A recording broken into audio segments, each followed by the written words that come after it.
If you need SACT Crisis Services Canada by either calling them at 1-833-456-4566 all hours of the day. Or you can text them at 45645 at 4 p.m. to 12 a.m. Eastern Standard Time. Remember, you're not alone, and Crisis Services Canada is here to help. The FHN network is sponsored in part by Hoddle Services.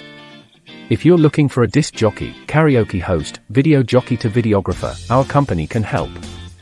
With over 20 years of experience, we would be happy to help with your special event within Ontario, Canada. You can contact us at 226-988-2895 or visit us at our website at hoddleservices.vpweb.ca. That's HODDLE Services. We look forward to hearing from you and helping with your special event.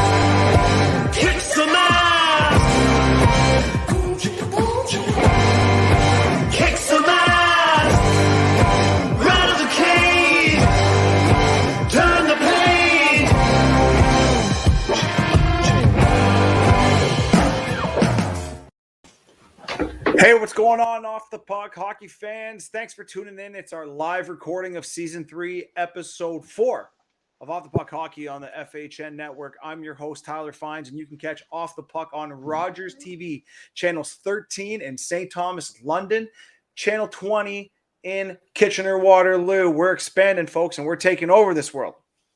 Saturday night, 9 p.m. Make sure you check it out. You can also view our live recordings on YouTube, Twitch, all those social media platforms. Make sure you guys check it out. And again, we're proud to partner with our West Coast people, West Coast ASTV.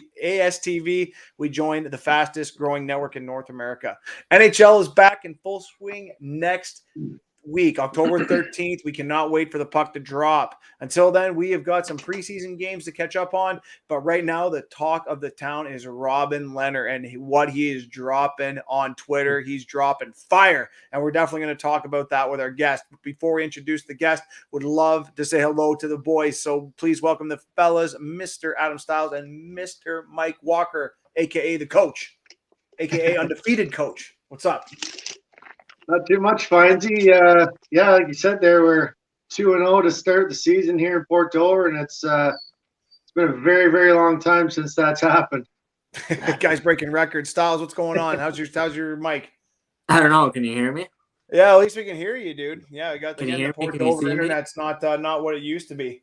No, Port Dover's internet's not the best, man. No, don't worry. Maybe Rogers TV can make a trip down there. We can get them all settled up, and you can have a great stream like I've got going right now.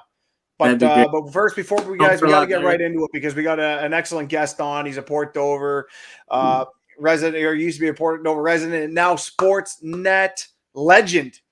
That's what I'm hearing now. Sports, I know the L bomb. Local that seems a bit host, strong. Man, who covers the Calgary Flames, Mr. Ryan Leslie. Ryan, how are you, sir? Gentlemen, great to be with you. And yes, Port Dover all the way. Got the folk going on. No folk like Norfolk. So glad to be with you and excited to talk a little hockey before this season gets going. Yeah, well, I know your time is valuable, buddy, and I really appreciate you doing this. I know with the season starting up next week, we got lots to talk about. But before we get into Calgary Flames and doing a bit of a run through of the hockey clubs that you're going to be seeing here in the next few weeks, Robin Lehner, what is going on with the NHL? Have they reached out to him? Like, they're going wild there. Can you kind of give like a brief rundown of what you know about the Robin Lehner situation? Yeah, and I probably don't know more than most on this topic because I was a little late to it. I was kind of bringing myself up to speed on it yesterday, actually. Mm-hmm. And just some of those tweets, I was following some of that thread, and from what I understand, and I'm sure anybody who's watching this, especially you guys, would know that it sounds as though the NHL is hoping to speak with Robin Lehner. So that's about it. I mean, some of the things that he said were incredibly powerful.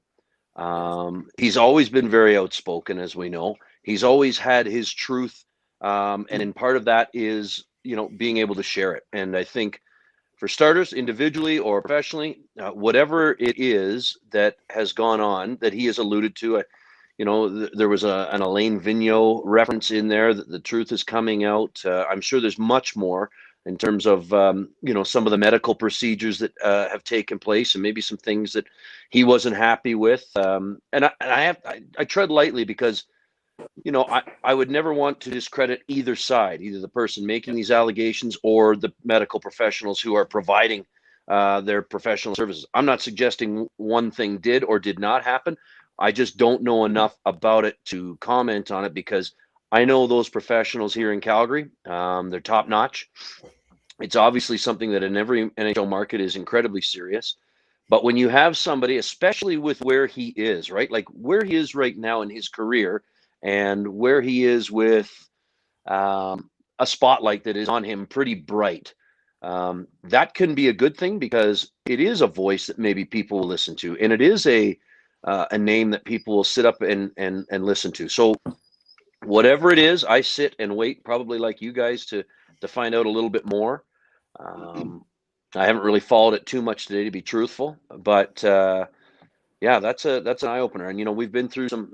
I personally have been through some things of in terms of the issues that went on in Calgary with a coach that had said some things in the past, and having that brought up became a real, I don't know what the best word, a day of reckoning, or a lot of change, a lot of hurt feelings, a lot of pain, and a lot of things that needed to be corrected. So I've gone through something, albeit different, but there's some similarities. And if it changes for the better, then okay. But we'll wait to see how this thing plays out. I think that's the most important thing. Yeah, I agree, and yeah, I'm not quite sure. Again, I'm kind of like you. I've been reading up on it, and I'm at arm's length. Obviously, it's just one of those things. You don't want to be wrong. You want to listen to everybody, what they have to say. Yeah. Him throwing out the coach's name though was pretty big. I mean, that's pretty, and it's ballsy. Like it really is. He obviously has something, or I don't know if he would drop an active coach's name in the NHL. Mhm. And if I was Alain Vigneault, I'd be probably looking at him and being like, "Whoa, like hold on a second here. I wonder. I actually, there's a piece of me that wonders if he actually reached out to him to say, like, hold on, like, we better talk about this before we go any further. What do you think? Well, I mean, I'm sure whatever it is, and again, I'm not speculate too much, but whatever it was, I'm going to guess that this is not the first that these two have either talked about it or been linked to whatever this is. So maybe something happened that was kept quiet. I'm not sure. Maybe an exchange has taken place. I don't know. But this is a big deal. And I think everybody's waiting, and in this knee-jerk society, this knee-jerk reaction that we all tend to have with social media, and let's form an opinion and, shoot first and ask questions later. It's real dangerous. So I just hope whatever it is isn't maybe serious as we're all thinking. I think that might be a bit naive on my part, but that's what I'm hoping for. And whatever it is, it doesn't matter if it's sport or daily life or politics, whatever it is. We've seen things happen in the past that have gone down that are now completely unacceptable, should have been unacceptable back then, and thankfully now are. So we'll see how this thing plays out. It sounds a little scary. It sounds like, oh no, here we go again. But there have been some situations where Robin Lehner in the past has come out publicly, and sorry, I got my dog here, and you got to listen to him, and you got to listen to anybody who's got something to say about maybe something that happened that they weren't right with. So at least that's where we are with that, and we'll figure it out as we go, I guess. Do you think it's has anything to do with Jack Eichel? So maybe sticking up for Jack Eichel's old teammate. You said a little bit about him and about how the Sabres have treated him and such. Do you think maybe he just kind of finally had enough about all this medical stuff and just kind of snapped out? Perhaps. Again, I'm cautious, but that Jack Eichel thing is separate, obviously, from the Vigneault claim, I believe. But it's one probably where maybe you wonder if the system has to change a little bit. This is a player who wants to get his own surgery with a team that isn't going for it. Crazy. And it's getting nasty. It's turning into a really bad divorce. And maybe you're right. Maybe it is a former teammate saying, hey, this system needs to change. The way we're going about this. Why does it have to be about your doctors if your doctors did this or misdiagnosed this? Why should we have I get the sense that maybe it's a challenge the system claim there. I'm not so sure, but that's how it feels. Yeah. He also, Lehner had a really good point there. He said about like the surgeries and stuff. If they really don't agree that much, why don't they just make some kind of waiver? He said there is some kind of waiver you can make up, saying let me do it my way, and I got to play so many games to be paid so much, and you can break it down in so many different ways, and then it just it makes no sense why they just wouldn't go to that way. But yeah, it's just getting so ugly, and it's kind of sad. Because it's never been done before. It's never been done. Okay. And you've got a very expensive asset, and the team trusts their guys with their advice. Yeah. Right or wrong, that's where they're going with it, and it's unproven. So I'm not so sure. I hate to say it. Well, I don't hate to say it. I'm just not so sure there's a blame. Like they're probably both able to make. We could probably say, good point. Sure. And that's kind of where I'm at. I just wish it wasn't at this situation. I also wish the asking price for this guy wasn't so high as well. Like this is right. This is an expensive player for starters. This is a talented player, and this is a player that the team is asking a huge price for with all kinds of uncertainty. Yeah. So the whole thing is magnified. The whole thing is difficult to digest. I know a couple of things. I know some players who know him, and we've talked about him. He is fiery competitive. I know he's interested in the Olympics. This whole timeline thing may be in jeopardy because of this surgery. I believe in the summer he was training with Sydney and McKinnon in Nova Scotia for a while. Nice. And this is a player that definitely, as we all know now, needs a change of scenery. Yeah. So I don't know how this thing goes down. I really don't. My conversations with a couple GMs, I know the price is steep, really steep. That's why it hasn't happened yet. And also, by the way, because of the uncertainty. Yeah. So I think everybody's well versed in this saga. And I'll be interested to hear what Lehner has to say about it, because the one thing we all know, players know. We on the outside can sit back and speculate and watch games, formulate opinions, and listen to our trusted media sources. But players always know. They just know. They're there. I'm not always saying they're right. Yeah. So we're about 4 or 5 games into the preseason, and Calgary's off to 2-3 start. What have you liked about Calgary though? They've lost a few pieces. Obviously, Giordano was huge. You've had to play against them twice. He What does Calgary have to do to stay consistent? That's a loaded question, my man. That's a tough one. I know. This could be a real tough year, and they've got some pieces. They need a number of guys to not only bounce back, but to continue to be on their path of being even better as you develop and continue to play the game. Matthew Tkachuk, for example, has to not only bounce back, but he still has to continue to get better as a player. He can't just be what he was before last year. Sean Monahan coming back after that hip surgery, he needs to bounce back. He was hurt about game 6 last year. I saw him right away in the offseason. Pardon me. And he'd already been in New York and surgery and all of that. Instantly was feeling better. Instantly. He said there were nights he could not sleep. The pain was so intense that he just couldn't get it done. And yet he battled through. It was an awful year for him. What's Johnny Gaudreau's situation going to look like? This is his final year of his contract. The general manager is in a tough place. There's just not a big market for some of his bigger names, and that has really hamstrung him. You also have to go out and get a player, that the coach feels he can work with. So, Daryl Sutter's taken some heat about, are these his decisions to bring in the Trevor Lewises and the Gabransons? And he certainly was a part of it, yes. But you don't want players that coaches can't work with or don't want to play or whatever it is, or don't want to play for that coach. So they've gone out and gotten these older veteran players with some experience. Brad Richardson comes to mind. Yeah. But I'm not so sure that those are the answers. And the first couple of games in this preseason were as bad a hockey as I've ever seen. Oh boy. Really? Oh boy. Now that's preseason, boys. That's Yeah. preseason. That's that's not completely press the panic button. Yeah. But it was awful. And they've kind of rounded into a little bit more. They're on the ice in Edmonton right now, playing the Oilers. Noah Hannafin checks back in for his preseason debut. He had shoulder surgery. I had a good chat with him the other night at the rink. And how's that for a welcome back when you get Connor McDavid bearing down on you? Like, Absolutely. unbelievable.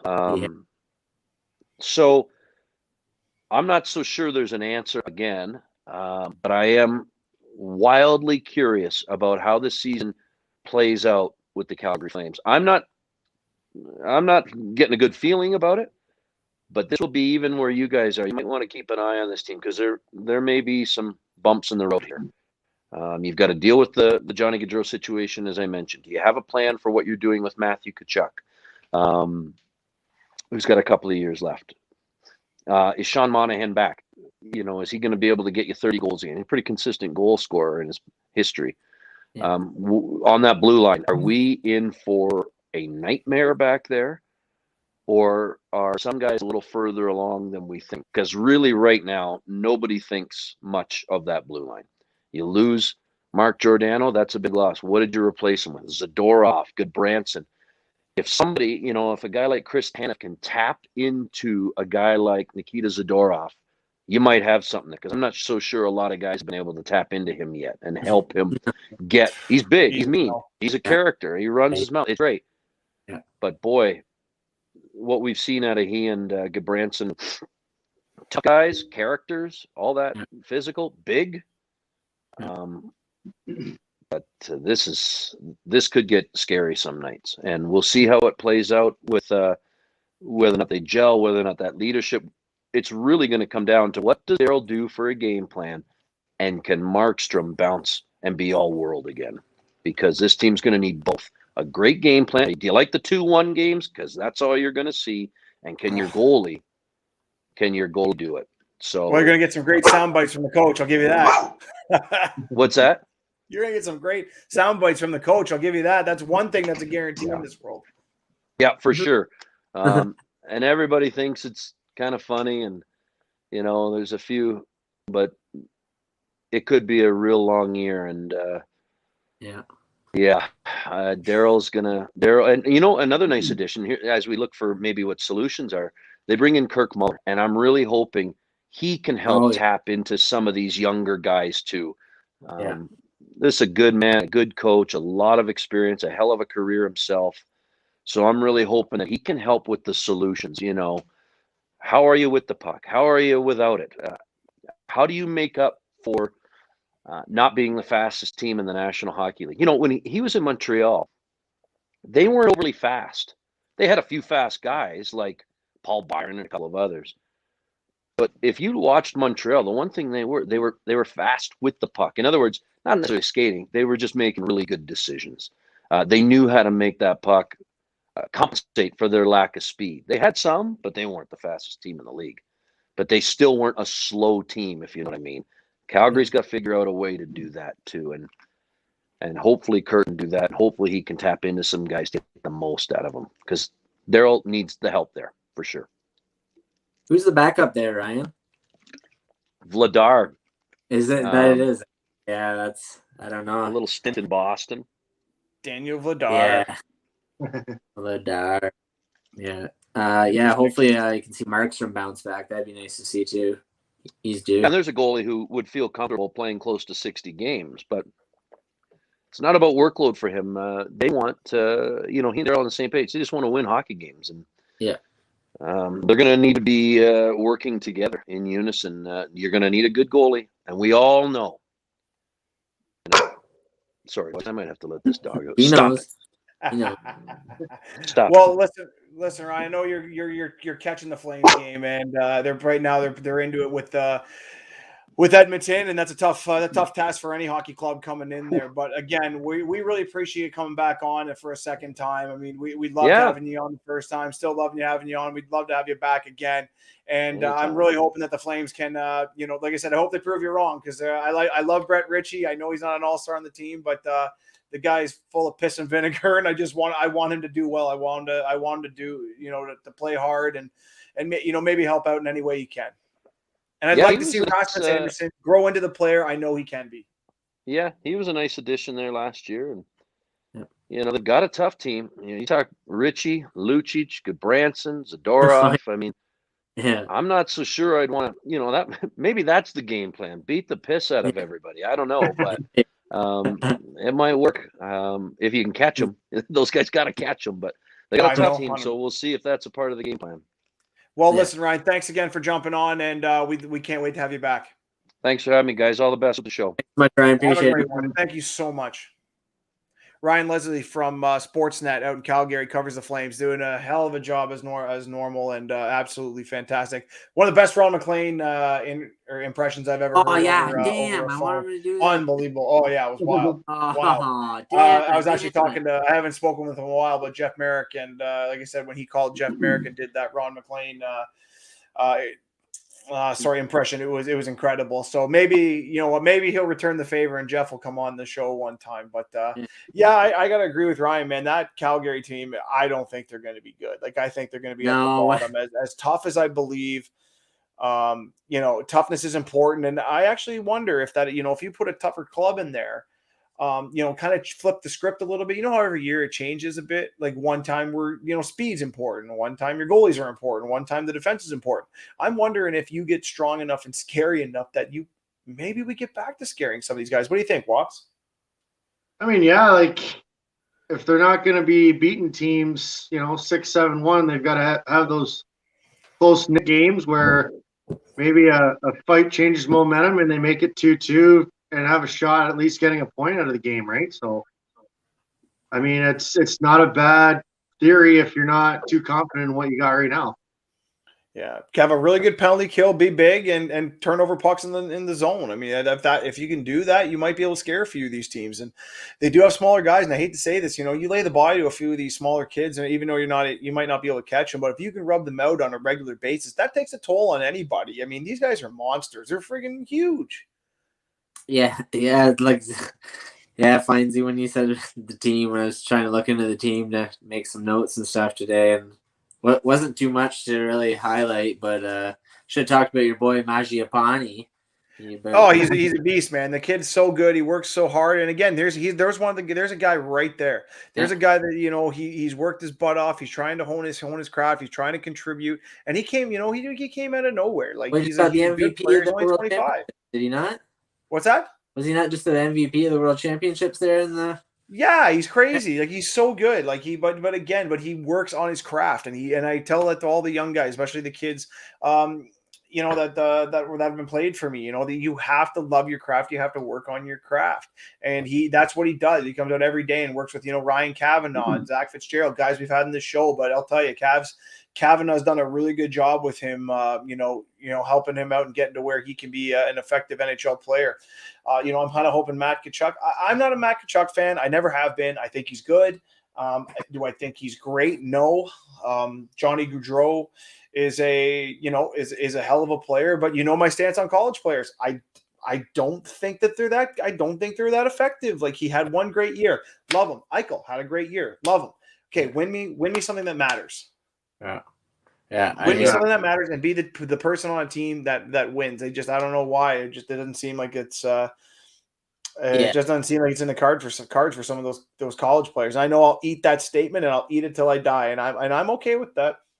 Yeah, that Coleman sign they had was kind of cringeworthy to see how long the length on that and the term and stuff. But JVC is another one. Sorry, I'm just rhyming off college players off the top of my head. Like, that freaking guy was so highly touted.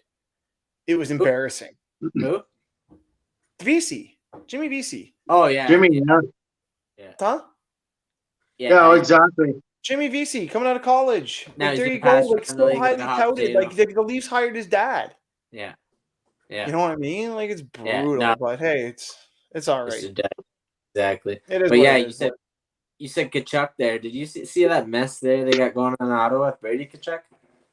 Oh, there's a lot going on in Ottawa. Right now Isn't they're that playing the Leafs. It's 1-1, but it's tough to talk about Ottawa. It really is tough to talk about Ottawa. But yeah. but you know what though? I had a little bit higher hopes from this year. I think they've got a pretty good core. You got a good group of young guys coming up. You know, you've got Drake. The only problem is, you got guys like Drake Batherson making 4.9. Did you know that between Shabbat, who's making 8, and the next player down is 4.9? Did you know that? Not really. If that's the gap, Tom Shabbat at 8 million is the top guy, and then Drake Batherson is their top paid forward right now, 4.9, making more than Connor Brown. And again, and Tim Stutzel's going to be making a bank. He's only 19. The kid's going to be an absolute stud. Well, we'll see. If I don't know what are they doing with Brady? Like, holy moly! What do you just give him a already blank? told you what he's going to do at work today. What's that? I want to hear it, Walk. Okay, let's go. Don't keep it to yourself. So what I said is he's going to prolong this entry level, and the minute he can go, he's going to St. Louis, and then whenever his brother can get there, he's going too. They're both going hometown. Big statement. Remember, that's not a bad. That's actually a really good theory. You heard it here, folks. And the thing is, too, it's Ottawa, so you probably could finagle your way out of it to make something happen. So yeah, I could absolutely see that being a possibility. I really like that. You should probably call them up and get that to happen anyway. Right? I'll just call them up. Say, hey, it's Mike Walker, Port Dover Sailors here. Yeah, you probably heard of me. He told me. Yeah, it's like that's not 2-0. Yeah, we started the season 2-0. You probably heard of us. And I called Habs in 7. Yeah, absolutely. Yeah. Outside, Right. like I said, the preseason has been kind of quiet again. Outside the Robin Leonard thing, which we've already beat to death. We're not, so we don't want to go there. What's that? Couple big signings from Vancouver. Yeah, finally Pedersen and Hughes get the job done. I thought that was going to get done the whole time. It wasn't too concerned. It was almost like a William Nylander situation. You just knew it was going to happen. They were just trying to figure out the number. And I actually think they did pretty good on the deal. I'm actually pretty impressed with the number they got for both guys. I mean, I'm okay with that. Time. Yeah, I'm okay with that number. They're the two best players on the team. There's no question. It's Hughes and Pedersen. You got to pay them like it, and they did. And you know what? And they took a pretty good. I think they took a bit of a haircut. I really believe that. The only thing is that Pedersen did the right thing, and he said, "I'm going to sign you for 3 years. Yeah. I'm not going to sign for 8 and be a hero. I want you guys to show me at 22, by the time I'm 25, that you guys are ready to win here. Because right now we're not." And then hopefully we can win some more. And Quinn's the same way. Quinn maybe felt a little bit different because he's 21, so he signed a little bit longer. But by the time he gets into 26, 27, he'll be, he'll be right in his prime. So I mean, that next paycheck he's going to get at 27 is going to be gross. He'll be signing bank then. I agree with you there with Peterson there. I think he just exactly wants. He's a smart player. He knows what he's worth. He probably offered long-term big money, but they probably didn't want to bite on that, which is understandable. So, yeah, he went with the shorts, showed me what he got. Maybe I'll re-sign, maybe I won't. I like both signings. It just goes to show Leafs always get ripped off in the end with these stupid contracts. Like, these are steal of deals, man. Like, I'd love to have any of these players for that amount of money. Morgan Riley, I hope he signs something similar to Hughes. I mean, he's not as good as Hughes, obviously, or won't be, but so hopefully he signs maybe $6 million range. I'm hoping, but we'll see. Well, let's see it. Yeah, I wouldn't count him out yet, man. The problem with Morgan Riley is, does he think he's as good or better than Hughes at this point in time? Well, it's hard just to say, right? Like Hughes is such a young stud, and he's just about comparable already. So it's like, how much more can Hughes grow? Which, I mean, he's going to grow a bit. You can't keep going and going. He's eventually going to plateau. But I don't know. He's shown. Last year he kind of had a little bit of an off year, which everybody does, and being young. But I think in the end he's going to be the better player. But yeah, I don't know. Well, I guess we'll see. I guess we'll see what he does. Well, we are talking about. I heard you mention the Leafs, and we got to talk about him because there's something going on right now with them, and that is All or Nothing, the documentary about the Toronto Maple Leafs on Amazon Prime right now. And I've already gotten to 4 episodes. I'm on episode 5. I wanted to make sure that it was quiet in my house. I want to make sure I had everything set up because I wanted to watch it. Have you guys watched any of the All or Nothing series yet? I haven't turned it on. Yeah. Corey, you're waiting for the Pittsburgh Penguins one to come out. That's the problem, and you're not getting one, so you might as well wait. That's right. No, Stiles, have you caught it yet? Haven't touched it yet. I haven't touched it yet. Finally, debating on whether I will or not. Why wouldn't you watch it? Why do I want to watch a season where they lose to Montreal Canadiens first round again? Like, Dude, I already know them every year. What's the difference between watching them again? They've lost every year in the first round. Like, what's the difference? I don't want to be let down again. God. I've already had it enough. Man. I don't know. Okay, I'm gonna give. All right, hold on here. Here's what's gonna happen. I'm about to give an opinion that no one's gonna like. I don't like it. Yeah. No, I don't like it. It was kind of like the MJ one. Everyone said the Michael Jordan documentary was awesome. I thought it was okay. I thought it was good. Did I think it was what everyone built it up to be? No. No. They only let you get so far, and that's the problem. Like a lot of actors, musicians, they'd let you get right in there, and that's why I love there's a lot more they didn't those documentaries and athletic ones. Like there's so few athletic documentaries that I like, so I'm kind of hoping to find a better one. But I'll tell you, the Leafs one, it was okay to me. It was okay. It's okay. I'm interested in the 5th. I'm really intrigued with the 5th episode. Once I see the 5th episode, I'll give it a rating out of 10. But as of now, I'd give it a 4. I don't think they delved enough into the players' lives. I don't think, and then again with reason, because I think the Leafs had like editing power or something. Oh, yes, they do. Yeah. I heard they had like editing power, which is a freaking joke. If they're gonna do that, just be like, no, we don't want to do it then. Like I get we're gonna get viewers, and I'd love to see what the viewership is on it, because MJ broke the record on Netflix for like most watched documentary ever. This won't come close. 100%, because it's a niche market, but you get what I'm getting at, though, right? Yes. Oh yeah. Yeah. No, I talked to my brother-in-law on the weekend. He's watched it a little bit, dug into it, and he's like, and actually, he was just saying like it's cool to see the insides, and which I get and I understand, and I might actually dig into it to check it out and see that part. But like I said, in the end, you're just seeing another year of disappointment and let down. It's like I don't know if I really care to watch that again, but I get the whole point of it. It's already happened, so it's not like it's gonna happen. But you might get an insight of what happened and why everything happened the way it did. At the end of the day, like that's why I'm excited for episode 5, because they haven't even touched the Montreal series yet, or even in the playoffs. So I'm really, that's why I'm looking forward to watching it. But let's say, and I'm gonna shoot this to Walks. Okay, let's say Amazon Prime says, Mike Walker, we hear you're a legendary 2-0 coach to start the season. Here's what we're going to do, Mike Walker. We're going to film the Port Dover Sailors, and we're going to do your interview, okay? Let's say it's your job to tell them what to do. What do you think would be the most intriguing part of hockey would you want them to see about your hockey club? I mean, just the grind that they put in a day-to-day, and all the technical stuff inside the room and when they're in the weight room, and touch in on Mitch Marner's life away from being at the rink versus him playing Xbox for the rest of the day, right? Like, show it. Yeah, I'd like to sit down and go, what's it like now in the life of an NHL player? Like, I really, instead of just waiting till you're done, like and go write a book about it. Like, they don't want to say like, we go out and we went to this bar and we did this and we did that, and those are kind of the stories that I would personally hear. Oh yeah. Like, where do you like to go to dinner? What's your what do you do pregame? What do you do where do you guys go after the game? What do you guys do on the on the bus, on the plane, blah blah blah, like stuff like that actually, like, a lot of people want to know what professional athletes are like, and I just don't think that the documentaries get into that part. And I think that a lot more people would like to see that side of them. I understand there's privacy. They don't want to be, they're here, you understand what I'm talking about. They don't want to get into that side of it.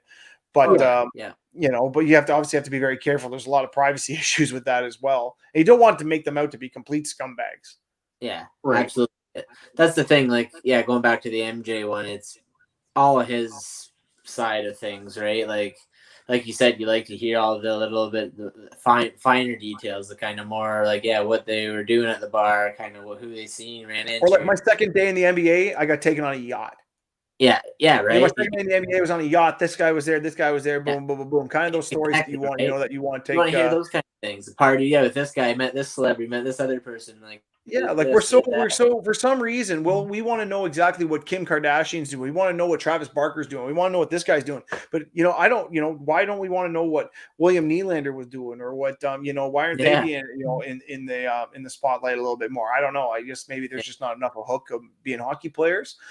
Yeah. But yeah, that's kind of what it's missing. It's missing a little bit of that. I love Will Arnett. Will Arnett is an unbelievable narrator for the show. He's comical. He's not dry. But I'm really looking forward to episode 5 of All or Nothing. But I really think that the the next hockey documentary, I'd like to see them get in there a little bit more. It is kind of the All or Nothing Sheldon Keefe story. There's a lot of Sheldon Keefe in that, and there's a lot of Kyle Dubas. Yeah. My brother-in-law said that's what he talked about a lot. He said he'll see a lot of Sheldon Keefe, how he coaches, and the whiteboard he's got. And he said it's crazy to see like the pre-game actually prep that they actually do. Like you were saying, Walker, you get to see the actual prep these coaches actually do on these boards and how much thought they put into it, and these smart boards, what they can actually do for today's game and coaching and crap. Like he's like, it's really cool to see that aspect. Like you never actually see it until this kind of stuff. So but yeah, he talked a lot about Sheldon Keefe. So that's funny that you mentioned that. Yeah. And Mikey, you'll attest to this. As coaches, when we get to a certain level, there is only so much that you get from from a help standpoint, from a resource. That's the word I was looking for, from a resource standpoint. Like even when you get to the OHL, there's so many things that help make your team better, whether it's, using a Steva system, you've got your own office, you got 9 different whiteboards, you got stats, right? And so when you get to that level, you have to, and you haven't experienced it even as a junior A or junior B coach because you don't have it. Now you're in the OHL and you have all these tips and tools. You got to learn how to use them. There's a lot of guys out there that just don't know how to use them. Right? Oh, like you guys 100%. don't have video. Like I'm sure you have a video like someone filming it, but you don't have Steva or anything like that. No, yeah, we have somebody film it, and it's basically for if there's a situation that occurs on the ice and we need to present it to our league. Very rarely do we have time outside of me or one of my assistant coaches catching, why are they scoring on their power play and our penalty kills running at 90%, So like to catch a backdoor, a guy sneaking down or shifting a certain direction. I mean, it's all off of our coaching staff's IQ. But I mean, we could look at it in between periods, but that cuts out of all of our time to talk to our team. So yeah. And the funny thing is, depending on Hockey Canada, like they don't even want you talking into your team to pick them in between periods. So it all depends on what you want to learn and coach some of these kids, right? So I've been talking to people, like Chris Lazary is a good example for, one of the first guests that was ever on the show. Still most downloaded episode, by the way. Yeah. And the funny thing is with Laser is, I've always said to him, I said, the problem is you got coaches coming out that don't understand any of this. So how do you expect to get from one level to the other if like you can't cut video or you do this? Like, none of it's available unless you're on YouTube or you're looking up, if you look up Ken Hitchcock coaching, he's got a great one on there. But you don't learn about the new systems that NHL is running because they keep it all behind closed doors, and all you get is the Hockey Canada playbook. And even in Hockey Canada, they don't teach you systems. Right? People don't understand what a system is, and that's what I love. And then this is my favorite. I love listening to the radio. Oh, they got a really good system. 99% of people have no clue what you're talking about. No. Like, are you talking about, like what? Like what system? Like the 1-2-2, the 2-1-2? Like most hockey people know what that is, right? House defense or box and one defense, stuff like that. But you know the game. It's so different. And I just love somebody to finally say to them, okay, this is what happens with a system. This is what a system is, and these are the rules of the system. Yeah. Well, that's how at least the way I would like to be explained. Well, yeah, that's exactly what makes coaches, right? That's why there's some better than others, and You see it everywhere Oh, in I've every seen league. some stuff, man. I've seen some Right stuff now, over the last few months and few weeks of practice, and oh my Jesus, like I can't even tell you. Again, I'm a big practice guy. I'm huge on practice, huge on flow, and one of the lessons I always say is look clean, play clean. Yeah. For sure. If Right? Well, Like, look I don't at know how what many, kind of What do you think, Mike? look how many teams at the NHL level. When I want to say it was Tampa brought in that 1-3-1. How many teams were scratching their head about that, and it took how long till I want to say it was Philly just sat behind their net. Oh, I got a great video. You should see when we were playing in the championship, buddy. I got a beauty video of you. Oh yeah. I got a video that someone was running 1-3-1, and I did the same thing, and I got booed. They were booing it because it was a playoff game, so they actually had fans, and I was just said, just sit there, and they're looking at the bench, they're trying to figure out what's going on. They have no clue what to do. I'm like, I'm not moving. And the ref came up to me after a whistle and said, "You got to move the puck." I said, "Okay." So they went back in their 1-2-1, told my guy stay behind the net. I put a defenseman in the corner and just started passing back and forth. Exactly. I'm like, they have to play too. Like they have to play. Exactly. If they don't want to come, and we were winning. This is a playoff game. This is game 6. This is game 5. It was game 5. This is game 5 in their barn. Yeah. I mean, that's right? Now they've got to adjust to that, right? Yep. Or they should. Yeah, it was game 5 in their barn, and I'll never forget it. So either way, it's just one of those things that, again, if you're watching hockey, or if you're talking systems, please explain it. Like, just explain what you're talking about, right? When it comes to systems, they got a great system. You have no idea what no one knows what you're talking about. No. It's funny you say that, because I'm probably one of those guys too, because I have no idea about systems or anything. Being a goalie, I don't know what the hell. Your job is to stop the puck. I don't even want you to know what the system is. Just stop the puck, meathead. That's exactly. That's all I want to know. Yep. No, absolutely. Don't teach me more. What's that? I said, don't teach me anymore. That's all I need to know. Yeah, exactly. Big news big news for Team Canada. Crosby, McDavid, and Pietrangelo were submitted as guarantees for the tournament. How excited are you guys that the NHL is going to allow their players to go in the Olympics? Oh yeah, man, pumped. Can't wait. It's the world's best on world's best, man. You can't beat it. Can't beat that stage. You've heard all the players say it before, and they've all vouched for it. That's why they wanted it so bad, right? It's just one of those experiences, obviously, that only comes every so often, and to represent your country and to play for your country, and just no better feeling, right? Like being Crosby, the goal, like that's probably one of his top highlights. He'll always remember in his career. Is Price the goalie? Is Price going to be the goalie whatever here? else he has and whatever else come for him, but. Oh, you're cutting out a bit there, brother. Sorry, but do you think Carey Price is going to be the starting goaltender for the Canadian team? I think as of right now, he's got a pretty good shot at it. Yeah. Who else? Okay, so let's say you're Mr. Goalie. All right, you got Price. Give me 2 more. Who's going to be on the Olympic team? Fleury. You got to pick them. Fleury. And give me Fleury and Bennington. I'm going off the board on this one. Okay. I'm going Darcy Kemper. Not bad. It's not bad. But who else? Okay. Yeah, you know what? I think you guys are probably right. I like the picks. I think that's going to go. I think you're going to be when the time comes, they submit the roster, that most of that they're probably going to be on there.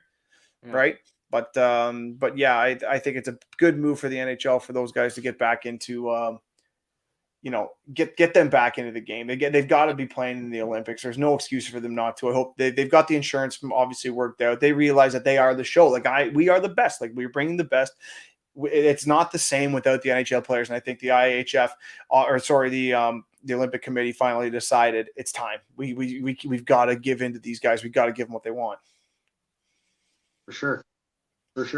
Okay, so now you've got your top 3. Pick 3 more players, 3 more locks for the team. Yeah. Styles, go first. Pick 3 more. Let's pick 3 forwards. 3 forward locks for the team.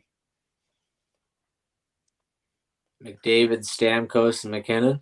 Well, you've already got McDavid, Crosby, so you need 3 more outside of McDavid and Crosby. Figure it out. Okay, well, McKinnon, Stamkos, and Marner. Okay, there's 3 right there. Okay, Mikey, give me 3 more. I'm gonna go Makar. Trying to think here. Yeah, it's a tough one, isn't it? Like, especially Yeah, it now, really is. right? Brutal. Trying to think of other defensemen that there is, because Petrangelo was my other like major lock on that team. Maybe Bo Byram, because the way he's playing, he's been playing pretty well. I'd have to say Marchand. Yeah.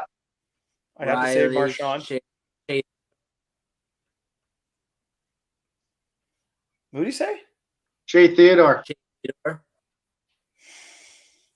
Nope, I don't think so. I don't think he makes it. I don't think so. You could be right. I'll eat it if I'm wrong. I'll eat it if I'm wrong. Okay, I got one for you. Quinn Hughes or Shea Theodore? Quinn Hughes, isn't he American? Here's the problem. No, I don't know, because Jim, his dad, I don't know how he would qualify. So I don't know about that, to be honest with you. I think he might be dual. Okay. And I don't know how that works. I don't know how that works. So I'm not going to sit here and lie about it. So, okay. So you know what? Let's take him off the board, because I don't know that. Isn't Carlson's American? So he's doing American. Yeah. He'll be in. Dougie Hamilton? Yeah, he's got potential. Yeah. He's got potential to be there. Yeah. Okay. Well, so. I mean, depending on how his season goes, you can't rule out Drew Doughty either. Yeah, I think they've lost all. I think he's lost a lot of respect in the league. I do. I think he's buried himself, and he's not. Unfortunately, he's just on a bad team. Did we say Morgan Riley? He's on a bad. No, I didn't. But that's an argument. There's an argument there. We need a little Mo. Yeah, I can't. Listen, I can't deny it. I think that'd be a good one.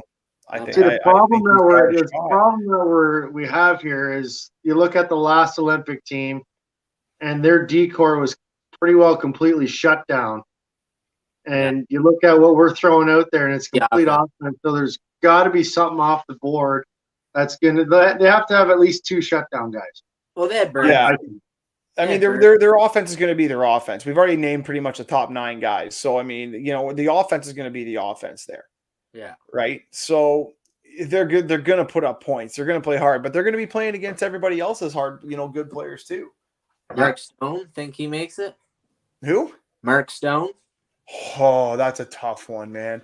He's a right shot too, though. That's the thing. He's a right shot. So, I mean, I don't know how much they put into that, if they're just going straight skill, but he has a right shot. So on right shot. Here's a goalie being dumb again. So I start Emmett into hockey, He's playing. I get him a right stick. He's out there.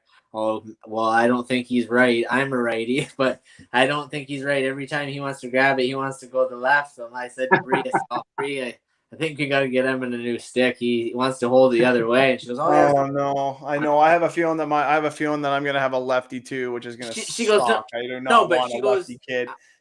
But is it true the majority of players are left-handed in NHL or hockey? Yeah, I think it's close. I think it's close. I mean, I don't have the stats to prove that, but I mean, I do see a lot of lefties. But here's the thing: the little team that I'm helping out with here in my town, we've got too many righties. Yeah.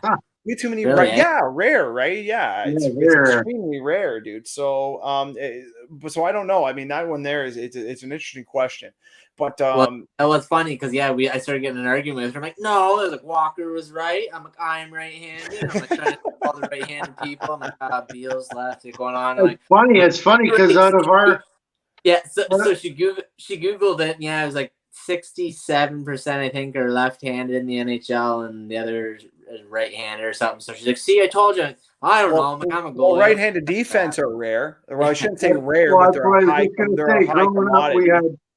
We had 4 left-handed D, and I was the only right-handed shot growing up, though. The whole way up. Makes sense. The Leafs are always saying they're after a good right-handed shot defenseman. It's like, is that really that hard to find? But I guess it is. Like, it's like they're rare. Yeah, no, they're very rare, and I know a lot of guys who have actually, noticed that and even have put their kids back on the back end as a right-handed defenseman because they know that it's rare. I'm like, that's now, like, dude, you're like, just because your kid's good when he's 8 doesn't mean like 10 years from now that right-handed defense won't be back up to where they need to Better be. shot. Hell, in 10 years from now, we might only be playing 4-on-4 for what's the difference? Yeah, they got a better shot. Who knows? Frig, you never know with the frickin' NHL. They change rules every day. Right. Oh, speaking of rule changes, fine. This is the one I wanted to ask you. What's your well, it's not really a rule change yet, but your thoughts on Arizona and the relaxed dress code? Okay. Yeah, That was so good. I'm glad you brought it up. Yeah. So good. I'm turning my hat backwards. Look it. Let's go. Okay, so they're probably going to hear me say this. So I've got my in-laws in my house currently, okay? They're down from Seattle. They're big Kraken fans now. I absolutely love them. They're great. And we had this conversation, and they actually gave me an answer that I was very surprised with, and I was actually very impressed with. But I said, what do you guys think about the NHL's dress code change? And they're like, well, obviously they have no idea about hockey. I'm like, they're like, what do you mean? And I said, well, in the NHL, a lot of guys wear suits. It's a good thing. 7 or 8 years old. And actually, Linda, my mother-in-law looked at me and it's like, do you think you're better than everybody else? And I was like, okay, lady. Okay, hold on a second. What are you talking about? And she's like, do you really? She's like, really? Like, you got to wear a suit to everything? You're making a 7-year-old kid wear a suit? Like, what are you talking? She's like, are you better than everyone? She's like, man, she had a great job. Smart, very smart woman. She said, she's like, I was at, Weyerhaeuser and, even our top execs didn't wear suits. Why do you, what's the deal? Like, no one else is wearing suits anymore. It's kind of, it's a fashion change. Yeah. Right. Eventually it's a change. So what's my stance, my official stance on it? I'm not going to give because I want to hear your opinion. I'm going to completely hop off the fence. I'm going to listen to you guys. My opinion with the dress code change, I think that just helps him re-sign Phil Kessel. Yeah, absolutely. Absolutely, right? He's in now. He's coming in joggers and his loose tee and flip-flops. Ping pong and Gatorade, he'll be all over it. Oh my well, hot dog in hand. Let's go. Okay, what about you there, Stop? No. What do you think? I don't. You're torn. Like, are you torn too? Man, like, are you torn? I'm torn. I've heard both sides, and I totally get both sides. Like, I like the respect. I grew up doing it too. Doing the tie, doing the not so much suits, but the tie and the dress shirt, and it was a pain in the ass a lot of times, but it also at the same time kind of looked cool. You and your whole team walking in somewhere, and yeah, you could see the respect you got, right? Like, and it's good. Here's the thing. Was there respect, or was it only respect? Yeah, maybe not in the community, in the hockey community, right? Like that's the difference of respect. Like, did it really make you respect? Now, here's the thing. That's true. Again, you can still show up in a dress shirt, no tie. Dress jeans. You have dress jeans now with dress shoes on, and look good. Do I want to make all of my, my little 8-year-olds wear it? Yeah. I don't know. I don't know. And the reason it is because I like it. Okay, I liked it. Yeah, I liked wearing a suit. I like dressing up. I like putting on a tie. I didn't put on a tie because I wanted to look better than somebody else. The reason I put on the tie for me was preparation, and I understand that just because I wore a suit to the game didn't mean I was going to win the hockey game. No. But I knew at 4:00 that when I get home and I got to go to the rink and I got to coach a game at 7 and I got to be there for 5, that at 4:00 when I start putting that shirt and tie on, I'm ready. Yeah. I'm getting ready to go and I want to go and I have a routine and I stick to it. Now I understand, again, you don't have to do that with a suit and tie, but I just knew that was my attire. I mentally was ready. Like I'm in my first piece of uniform. I'm in my first set of armor, and then I'm going to put on my other set of armor to go to war, and then I'm going to put this back on.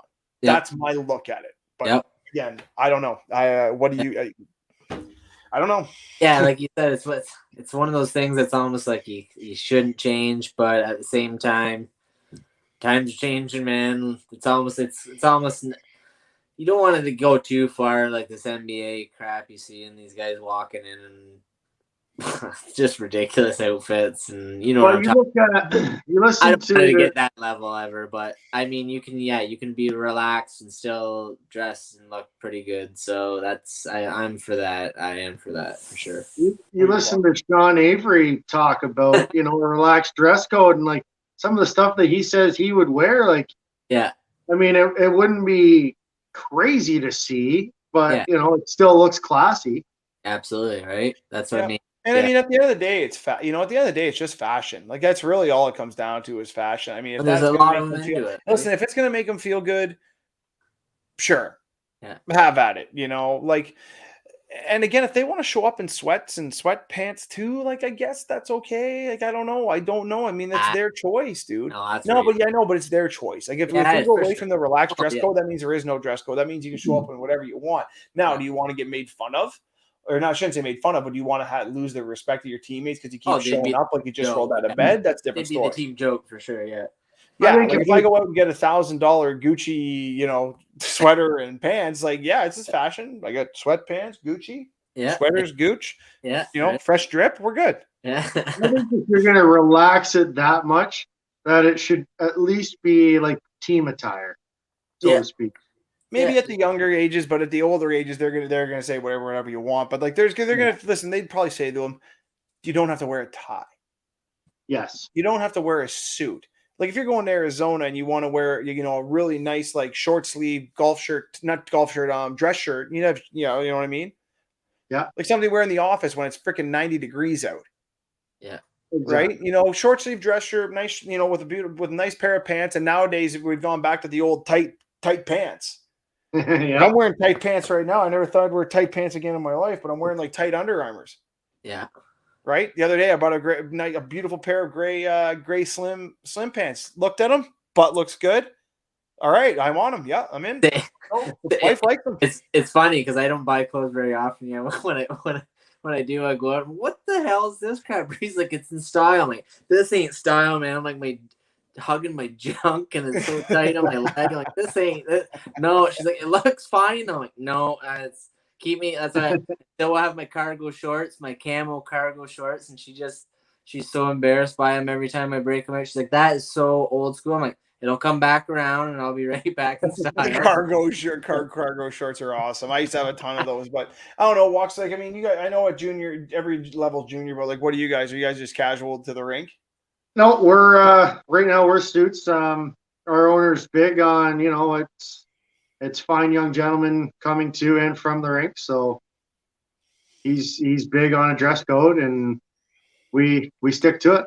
I respect that. I completely respect that. I do. It's I don't know, man. I really don't. I think I'd have to go with my gut. Like if I was coaching junior again, I would have to say I would probably stay with the dress code, maybe ditch the suit jacket per se and just have the shirt and tie. And then, if you have a nice overcoat or whatever the case in that, I'm cool with that. But I do. People say, oh, you don't want, when she said, I don't, are you better than us? I'm like, no, it has nothing to do with that. But there's nothing wrong with wanting to look good. And then the question, this is the problem. The fireback nailed me. She said, who says that the suit makes you look good? That's a good point. That's a pretty damn good point. I'm like, honestly, there's not a lot of guys, there's some guys don't look great in suits at all. Holy smoke. Exactly it. Earthquake over at Styles' place. Do you feel it over there in Dover too? No, hey, it's all level ground here. Oh yeah, he looks like he's in the middle of a hurricane or something. Hopefully he's all right. Oh, we lost him, but that's all right. We only got a minute. That's all right. Tell you what, Walks, we're gonna close the show without him. That's all right. Sounds good. Might be better. Well, man, what a great night, and glad to talk some hockey once again. And it's been a pretty wild ride. We're going on just over a year and a half of running the show. Episode 4, having obviously having Ryan on is phenomenal. Yeah, watching his progress come up through the ranks of Sportsnet. I mean, I think he's gonna be there a long time. Oh, I think everything he's done so far, he's pretty spot on and accurate with everything that he says. So I can see him having a long career. Well, I hope you have a good week. I hope you win some more hockey games down there, and hopefully our team can bounce back after a tough loss on the weekend as well. But I want to thank everybody for watching Off the Puck Hockey podcast and TV show on Rogers TV, channels 13, channel 20. Catch us every Saturday night at 9 p.m. Follow us on Facebook, Twitter, Instagram, and YouTube at Off the Puck Hockey. I'm your host, Tyler Fines. With me, as always, are the boys, Adam Styles, Mikey Walker, Matt Huddle, my producer behind the scenes, always killing it. Great job tonight, Matt. And of course, Marty Zylstra for our fantastic opening theme song. He's going to jump on and do some of our social media too, all the way from out west in BC. So we thank Marty Zylstra. But this is Off the Puck Hockey, and we're out of here. Let's go.